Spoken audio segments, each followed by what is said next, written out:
Welcome back to my channel Video of Physics. Myself Priyanshu and in this video we will learn about what is pulsar star. Okay. Actually जो अपना universe है ये मिस्ट्रियों से भरा पड़ा है। इसके अंदर पता नहीं ऐसी ऐसी चीज़ें हैं जो अभी भी हम लोग पता नहीं लगा पा रहे हैं, लेकिन कोशिश करी जा रही है कि हम लोग यूनिवर्स को समझ पाए कम से कम। उसी में हमारा आ जाता है कि पल्सर स्टार क्या होती है, ये कैसे फॉर्म होते हैं।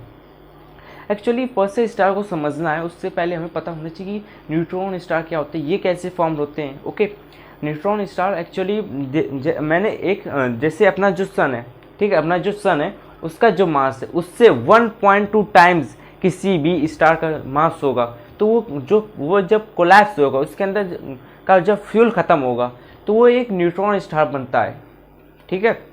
लेकिन 4.2 तक होना चाहिए, लगभग 4.2 से आगे हुआ तो वो एक ब्लैक होल फॉर्म होता है, ठीक। उसके बाद वो न्यूट्रॉन स्टार फॉर्म नहीं होता है। ओके, अब न्यूट्रॉन स्टार फॉर्म होगा जब कोलैप्स हो। जैसे मैंने एग्जांपल लिया कि एक स्टार जिसका मास 1.3 टाइम्स ज़्यादा है किसी अपने सन से।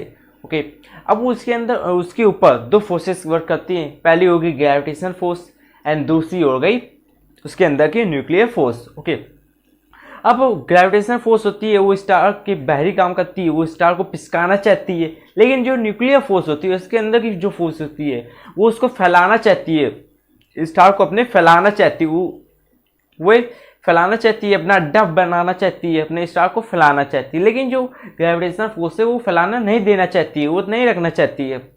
जब ये दोनों फोर्स इक्वल रहती है, न ज़्यादा या कम, जैसे हम एग्जाम्पल से समझ सकते हैं अपनी जो ब्लड वेसल्स हैं उसकी वो भी एक फोर्स लगाती हैं, जिसकी वजह वो जो एटमॉस्फेयर है वो भी एक फोर्स लगाता है, जिसकी वजह से दोनों इक्वल रहती है। ब्लड वेसल्स और एटमॉस्फेयर का जो प्रेशर होता है वो इक्वल रहता है, जिसकी वजह से हमारी बॉडी बिल्कुल फिट रहती है। इसमें से एक भी बिगड़ा तो हमारी बॉडी का पता नहीं क्या होगा, भगवान जाने। ओके, अब ऐसे ही होता है हमारे न्यूट्रॉन स्टार में। उसके अंदर का जो फ्यूल है ऐसा तो नहीं कि वो हमेशा चलता रहेगा, उसके अंदर हमेशा फ्यूल रहेगा। जैसे एक कार है उसके अंदर फ्यूल रहता है, थोड़ी चलते चलते उसका फ्यूल ख़त्म ही होता है, कभी ना कभी उसका फ्यूल ख़त्म ही होता है। ऐसे ही होता है न्यूट्रॉन स्टार के अंदर, उसके अंदर भी फ्यूल होता है, कभी ना कभी ख़त्म ही होगा। मास तो नहीं रहेगा, फ्यूल अंदर का ख़त्म हो जाएगा। अब ग्रेविटेशनल फोर्स तो रहेगी, अब उसको मौका मिल जाएगा उसको कंसाइज करने के लिए, छोटा करने के लिए पिचका देना चाहती है, ठीक। अब वो उसने पिचका दिया, एक पॉइंट में ले आती है वो ग्रेविटेशनल फोर्स जहाँ बिल्कुल मास कंसाइज हो जाता है। ओके, उसके बाद एक कोलैप्स, वो जो स्टार होता है वो कोलैप्स हो जाता है।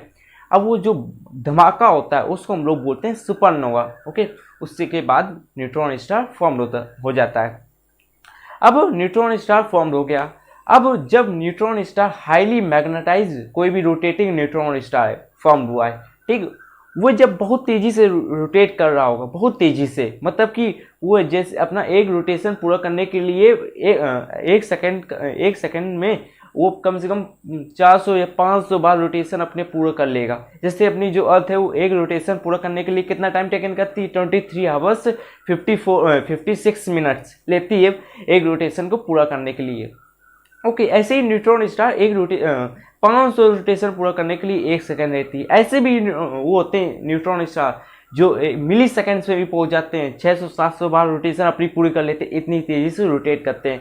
अब वो जो रोटेट करते हैं तो वो कुछ बीम इमिट करते हैं। वो जो बीम्स इमिट करते हैं, वो जो बीम होती हैं वो इलेक्ट्रोमैग्नेटिक रेडिएशन इमिट्स करते हैं। ओके, वो बहुत तेज़ी से रोटेट कर रहे हैं, बहुत तेज़ी से, इतनी तेज़ी से कि वो कुछ बीम्स रोटेट इमिट करते हैं।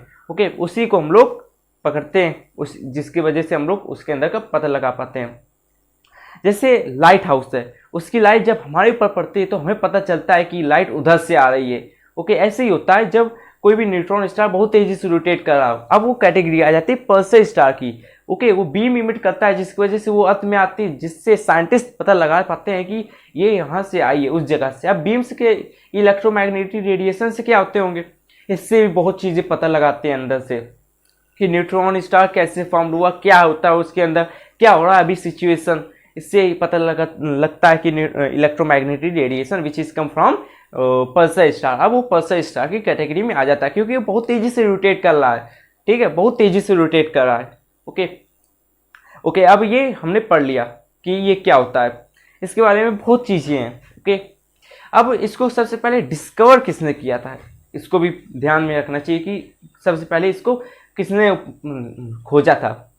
जोसेल बेल ने खोजा था, एक प्रोफेसर से जोसेल बेल, उन्होंने ये इस परसेस स्टार को खोजा था विच इन 1967 में। ओके, अब ये कैसे इतनी तेजी से रोटेट करता है, ये लॉ फॉलो करता है कंजर्वेशन ऑफ एंगुलर मोमेंटम।